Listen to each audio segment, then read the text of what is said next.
ये तो आपका भी जन्मदिन हो गया आज, बाबा के घर में नया जन्मदिन। हाँ, हीरे तुल्य जन्मदिन, क्योंकि बाबा हमारा हीरा है और वो जब इस धरती पे आते हैं उसी दिन को यादगार के रूप में भक्तजन शिवरात्रि के रूप में मनाते हैं।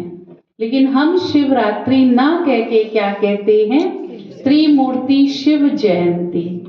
अब आप सोचिए, जो अजन्मा है उसकी जयंती कैसे?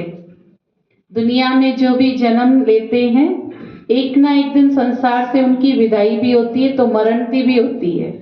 लेकिन शिव बाबा की शिव जयंती है, मतलब वो आता तो है लेकिन जाता नहीं है। इसका मतलब वो सदा शिव है।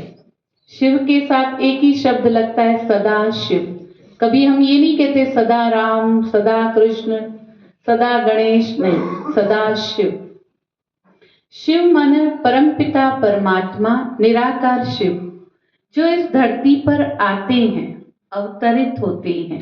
वो नस नाड़ी के बंधन से मुक्त हैं, काया और माया से मुक्त हैं।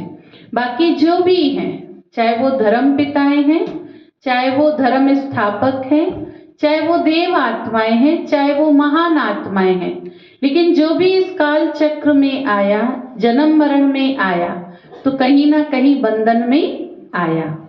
लेकिन परमपिता परमात्मा जो अजन्मा है वो सभी बंधनों से मुक्त है, सरोपरि है ना, सभी बातों से परे है।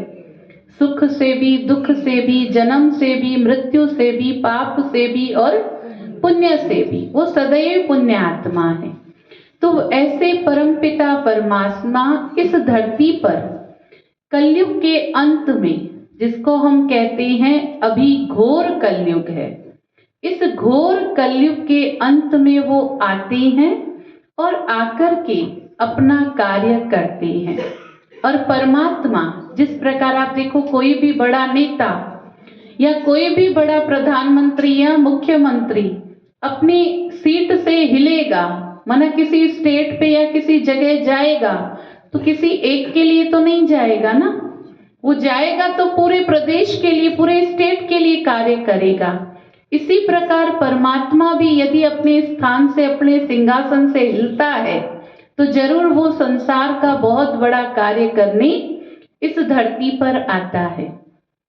तो परमात्मा जो विश्व के पिता हैं, वो विश्व के पिता हैं तो पूरे विश्व का परिवर्तन करते हैं, ना कि किसी एक मनुष्य का, ना किसी एक तत्व का, वो संपूर्ण परिवर्तन करते हैं। तब परमात्मा फिर इस धरती पर क्या करते हैं, तो उसका कार्य होता है रात्रि में। अब ये रात्रि कौन सी है? ये रात्रि है अज्ञानता की रात्रि। आज हर एक मनुष्य मैं और मेरे में फंसा पड़ा है। उसे सही मायने में यही नहीं पता मैं कौन हूं और मेरा कौन है। यहाँ पे भी जितने भी हम आए हैं, 2 घड़ी के लिए तो वो चेतना आती है, अपने आप को जानते हैं और कॉन्शियस भी रखते हैं, लेकिन यहाँ से जैसे उठे वापस वही अज्ञानता की नींद। वापस हम जो नहीं हैं वो समझने लगते हैं, और जो हम हैं वो कहीं ना कहीं थोड़ा थोड़ा प्राय लोप सा हो जाता है, जिसको हम कहते इमर्ज नहीं रहता। मर्ज तो है लेकिन इमर्ज रूप में नहीं है।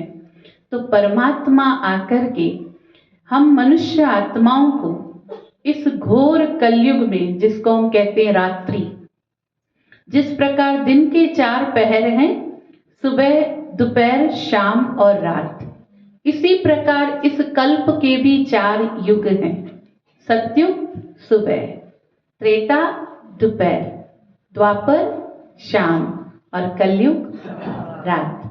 तो रात के बाद आके कल जो चक्र है वो काल चक्र ठहर तो नहीं जाएगा ना। चाहे कितनी ही घोर रात हो, उस रात के अंदर भी एक सुबह छिपी हुई है, प्रभात छिपा हुआ है। लेकिन वो प्रभात करता है सूर्य।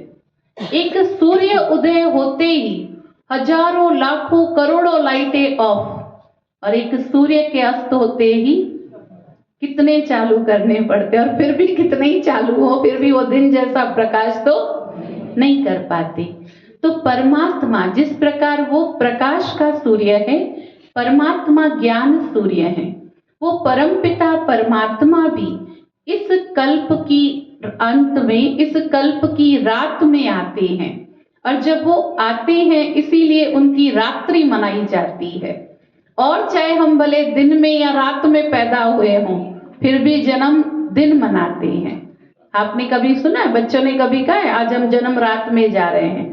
क्या कहते हो? आज हम जन्मदिन मनाने जा रहे हैं, फलाने का बर्थडे है, डे है, ना कि नाइट है। लेकिन शिव बाबा की शिवरात्रि है। तो परमात्मा शिव इस घोर कलयुग की रात में आते हैं। ये कितनी बड़ी सृष्टि के लिए बहुत सुखद और बहुत बड़ी जबरदस्त वो घटना है जो परमात्मा अपने स्थान से हिला है और संसार में अधर्म का नाश करने और पुनः सत्य धर्म स्थापन करने इस सृष्टि पर आते हैं। और हम सिर्फ उसके साक्षी नहीं हैं, हम उसके साथी भी हैं। है ना आप सभी साथी? हम तो जितने भी शिव बाबा के बच्चे बैठे सब उसके साथी हैं। और जो फर्स्ट टाइम मना रहे हैं अब वो भी संकल्प करेंगे कि हम भी इस महान पुण्य कर्तव्य में परमात्मा के साथी बने। तो ये घटना है तो बहुत लंबी, लेकिन इसका यादगार जो मनाया जाता है भक्ति में वो कुछ घंटों के लिए या एक दिन के लिए। जिस प्रकार हमें आजादी मिली, कितना टाइम लंबा, आजादी के लिए कितनी कुर्बानियां, कितनी माओं ने अपने बच्चे बलिदान किए, कितनी बहनें विधवाएं हुई, कितने बच्चे अनाथ हुए। लेकिन उसी स्वतंत्रता दिवस को जब हम मनाते हैं, कितने घंटे के लिए? 2 घंटे 3 घंटे, बस स्कूल में गए, थोड़े देशभक्ति के गीतों पे डांस किया, मिठाई मिली, खुशी मनाई और आ गए घर में। इसी प्रकार ये जो घटना अभी चल रही है विश्व परिवर्तन की, परमात्मा के अवतरण दिवस की, ये चलता तो लंबा टाइम है, लेकिन इसका यादगार सिर्फ हम एक दिन मनाते हैं। वो भक्ति में शिवरात्रि कहलाता है। और इस शिवरात्रि पर विशेष 3 बातों का महत्व होता है। पहला है जागरण। आप देखो, जैसे परसों शिवरात्रि है, 26 की शिवरात्रि है, तो उसके एक नाइट पहले भक्त जन मंदिरों में जागरण करते हैं। ना खुद सोते हैं, ना किसी को सोने देते हैं। कहते आज की रात जिन सोया तिन खोया, और जो जागत है सो पावत है। तो क्या परमात्मा एक ही रात में आते हैं दर्शन देने? वास्तव में ये जागरण है अंदर आत्मा का। हम देह नहीं, हम आत्मा है, ये निरंतर स्मृति बनी रहे, ये है जागरण। तो हमें पूरा एक जन्म, एक दिन नहीं, एक जन्म, ये निरंतर जागरण करना है। अंदर सोई हुई चेतना को जगाए रखना है। ना खुद सोना है, ना किसी को सोने देना है। क्योंकि संसार में अधर्म के चलते ऐसे ऐसे काम हो रहे हैं जो कई बार ये लगता है मन में कि ये मनुष्य जाग रहा है, कहीं ना कहीं तो उसकी आत्मा सो रही है, तभी इतना अधर्म आज फल फूल रहा है, नहीं तो मतलब ही नहीं। भक्ति में भी कहते शंकर का तीसरा नेत्र खुलता है, सृष्टि पे महाप्रलय हो जाती है, या अधर्म का नाश हो जाता है। तो वास्तव में ये तीसरा नेत्र है ज्ञान का। ये जिस दिन हम सबका खुल गया ना, उस दिन अधर्म ठहरेगा ही नहीं, अधर्म का खात्मा हो जाएगा। तो ये है जागरण। फिर है व्रत। आप देखो, जिस दिन शिवरात्रि होती है, आप में से भी कई भाई कई माताएं व्रत जरूर रखती हैं, लेकिन वास्तव में परमात्मा व्रत कौन सा कहते हैं? पहले तो ये व्रत शब्द आया ही है वृत्ति से।